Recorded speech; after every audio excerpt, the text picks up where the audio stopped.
El paciente se encuentra en una posición sedante y el examinador se encuentra lateral a este y va a ir desplazándolo a medida de que avance el examen físico.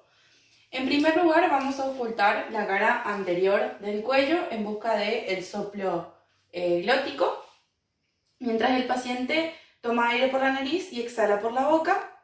Posteriormente, a nivel del manubrio del esternón, vamos a escuchar la respiración broncovesicular y en el primer y en el segundo espacio intercostal es en el lugar en el que más se ausculta el murmullo vesicular.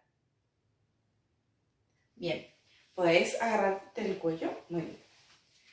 Posteriormente, en la cara lateral, también a nivel de los espacios intercostales, se va a poder apreciar el murmullo vesicular y en la región posterior, en la cara posterior del tórax, vamos a ocultar primero en la región cervical el soplo glótico, posteriormente la respiración broncovesicular a nivel de la región interescapular, principalmente en la derecha, pero también se puede apreciar en la izquierda. Y por último, en la región infraescapular se va a apreciar tanto el murmullo vesicular como la respiración broncovesicular.